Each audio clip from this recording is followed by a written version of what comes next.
300 বছরের প্রাচীন মন্দির। আচ্ছা, এই মন্দির থেকেই যে ধর্মতলার যে নামকরণ হয়েছে, এটা কতটা সত্যি? হ্যাঁ, এটা সত্যি ধর্মরাজ এসেছে। ধর্মরাজ উনি ওনার নামেই আমাদের ধর্মতলা বিখ্যাত। আচ্ছা, ওনার নামে উনি ওই যে রয়েছে পুষ্পমালাপুরে। এটা কিন্তু সত্যি আমাদের ধর্মরাজের মন্দিরে মূর্তির থেকে এখানটা ধর্মরাজ ধর্মতলা হয়েছে। আমাদের মন্দিরটা আছে, মন্দিরটা কত বছর ঐতিহাসিক? 300 বছর পেরিয়ে গেছে। প্রায় 300 বছরের প্রাচীন মন্দির। হ্যাঁ, কলকাতার ধর্মতলার ইতিহাস ও ধর্মরাজ মন্দিরের সংযোগ অত্যন্ত প্রাচীন ও লোকসংস্কৃতি নির্ভর। 1800 শতকের মাঝামাঝি সময়ে বর্তমান যানবাজারের কাছে এসএন ব্যানার্জি রোড রাঢ় অঞ্চলের লৌকিক দেবতা ধর্ম ঠাকুর এই মন্দির ও তার গাজন উৎসবকে কেন্দ্র করেই এই এলাকার নাম হয়ে ওঠে ধর্মতলা।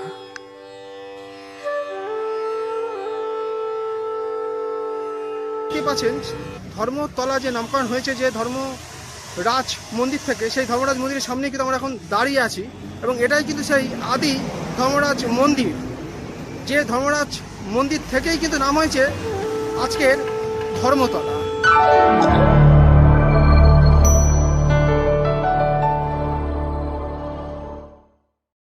কলকাতা 107 ইউটিউব চ্যানেলের পক্ষ থেকে আপনাদেরকে স্বাগত জানাই বন্ধুরা।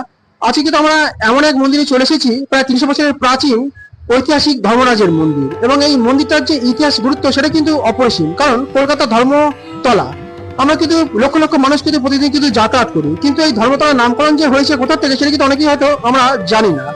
আমি কিন্তু সেই মন্দিরে আমরা চলে এসেছি যে ধর্মতলার নাম হয়েছে কিন্তু ধর্মরাজ মন্দির থেকে, এবং সেই ঐতিহাসিক ধর্মরাজ মন্দিরে কিন্তু আমরা এখন দাঁড়িয়ে আছি। এবং ধর্মতলার নামকরণ যে ধর্মরাজ মন্দির থেকে হয়েছে, সেই ধর্মরাজ মন্দিরটাই কিন্তু আজকে আপনাদের সামনে তুলে ধরবো এবং জানাবো এর ইতিহাস। চলুন আমরা দেখতে থাকি ধর্মতলার ধর্মরাজ মন্দির। এবং এখন কিন্তু আমরা দাঁড়িয়ে রয়েছি, দেখতে পাচ্ছেন যে ধর্মরাজের মন্দির, এবং এটাই কিন্তু সেই ঐতিহাসিক ধর্মরাজের মন্দির যে মন্দিরের নাম থেকেই কিন্তু আজকে আমাদের ধর্মতলার কিন্তু নামকরণ হয়েছে। এবং এর ইতিহাস সম্বন্ধে কিন্তু আমরা কিন্তু একটু জেনে নেবো। মাসিমা, আমরা একটু জিজ্ঞেস করতে চাই, বলো যে এই যে ধর্মরাজের যে মন্দিরটা আছে, মন্দিরটা কত বছর ঐতিহাসিক? 300 বছর পেরিয়ে গেছে। প্রায় 300 বছরের প্রাচীন মন্দির। আচ্ছা, আমরা যেটা জানতে পেরেছি যে আজকের যে ধর্মতলার যে চত্বরটা, এই ধর্মতলার নামকরণ হয়েছে এই ধর্মরাজের মন্দির থেকে, সেটা কতটা সত্যি সেটা যদি একটুখানি বল। এটা কিন্তু সত্যি আমাদের ধর্মরাজের মন্দিরে মূর্তির থেকে এখানটা ধর্মরাজ ধর্মতলা হয়েছে। আমাদের আমাদের মানে দিদি শাশুড়ি তার ওনার মায়ের আমল থেকে আমরা। হ্যাঁ, কারণ ধর্মতলা আমরা সবাই যাতায়াত করি, লক্ষ লক্ষ মানুষ প্রতিদিনই যাতায়াত করেন, কিন্তু ধর্মতলার নামের যে ইতিহাস সেটা কিন্তু কেউই জানে না, যে আসলে যে ধর্মরাজ মন্দির থেকেই যে নামের সৃষ্টি হয়েছে ধর্মতলা আজকে। এখানে কি কি পূজা হয় যদি একটু বলে। এখানে নাম হচ্ছে এটা ধর্ম ঠাকুরের মন্দির, কিন্তু এখানে মা শেতলা, দুর্গা, আমাদের এখানে সব ঠাকুরের পূজা হয়। প্রতিটি মূর্তির এখানে দেবদেবীর পূজা হয়। আরে কখন খোলা থাকে মন্দির, যদি ভক্তরা পুজো দিতে আসে সেইটা একটুখানি বলুন। আমাদের ভক্তরা আমাদের সকাল ভোর 5টা থেকে 2টো, আবার 2টোর পর থেকে এই 2টো থেকে 4টে অবধি বন্ধ থাকে, আবার 4টের পর থেকে আবার রাত্রি 9:30। 9:30 10টাই ধরো।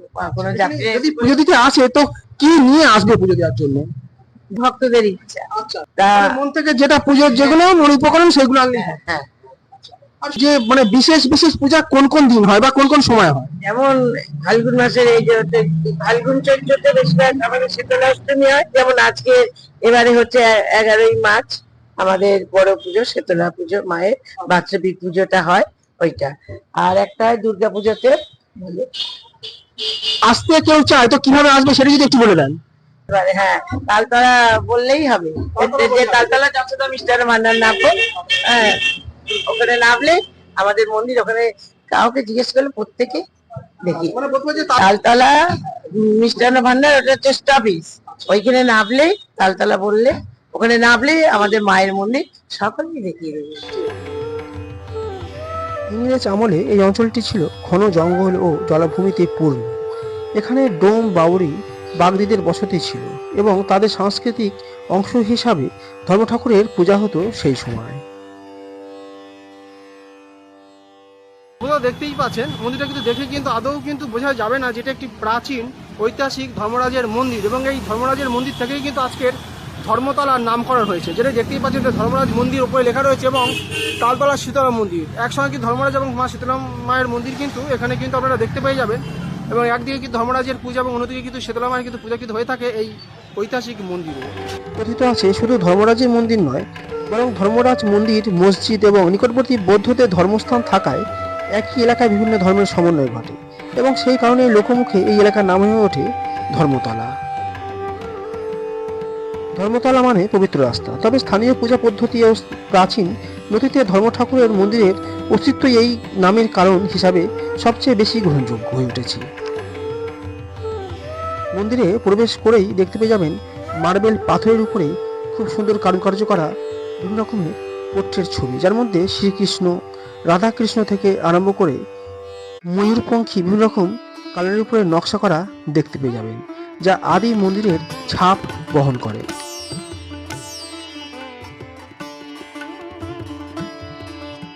মূল মন্দিরের একেবারে অভ্যন্তরীণ প্রবেশ করলেই দেখা মিলবে বিভিন্ন রকম দেবদেবী, যার মধ্যে ধর্ম ভগবান প্রধান রয়েছে।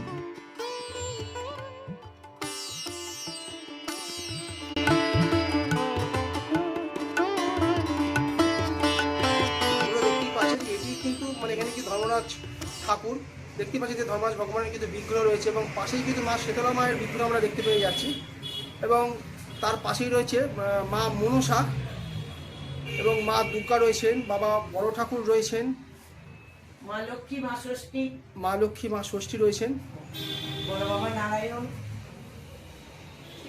সিদ্ধার্থা গণেশ আমরা দেখতে পাচ্ছি একেবারে কিন্তু সামনে। বাবর নন্দন রয়েছে, বজরঙ্গবলী, মণি বাবা জরাসু, আচ্ছা, জরাসুর রয়েছেন, মা চণ্ডী, মা চণ্ডী, মা চণ্ডী রয়েছেন, হ্যাঁ। মা তারা, হনুমানজি রয়েছেন, নারায়ণের মূর্তি, হ্যাঁ নারায়ণের বিগ্রহ দেখতে পাচ্ছি আমরা, দেখছো তো? হ্যাঁ মা লক্ষ্মীর হাড়ি, মা লক্ষ্মীর হাড়ি আমরা দেখতে পেয়ে যাচ্ছি, এবং এই যে দেখতেই পাচ্ছেন যে এটি কিন্তু ধর্মরাজ বাবার কিন্তু আসল বিগ্রহ।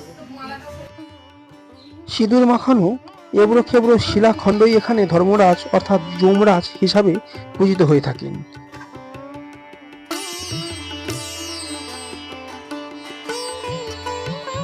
এনার নামে ওই যে বাবা ধর্মরাজ রয়েছে উনি, ওনার নামেই আমাদের ধর্মতলা বিখ্যাত।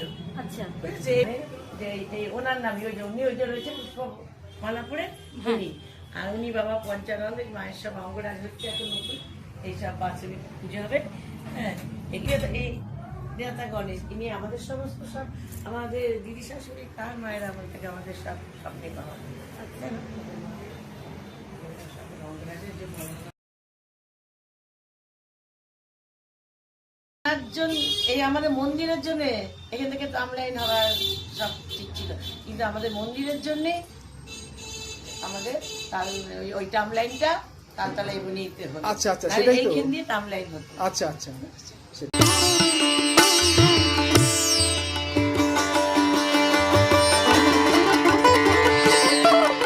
আদিকাল থেকে মন্দিরের সঙ্গে যারা যুক্ত ছিলেন তাদের বেশ কিছু নাম এই শিলাখণ্ডে অঙ্কিত করা আছে, চাইলে দেখে নিতে পারেন।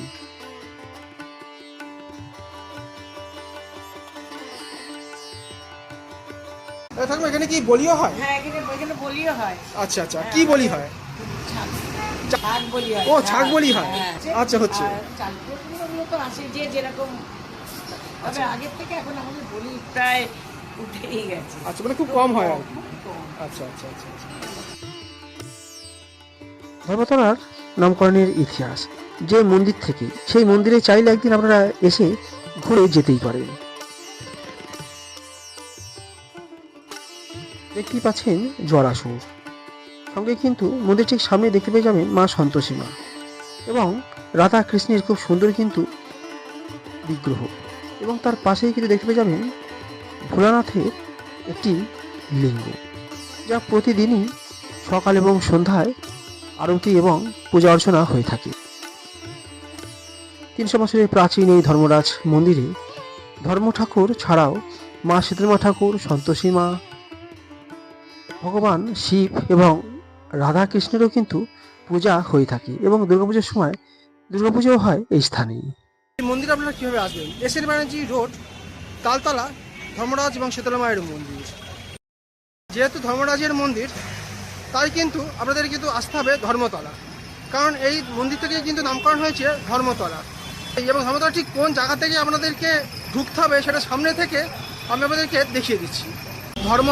ধর্মতলার দিকটা রয়েছে এই অনাদি কেবিন থেকেই কিন্তু সামনের দিকে যেতে হবে।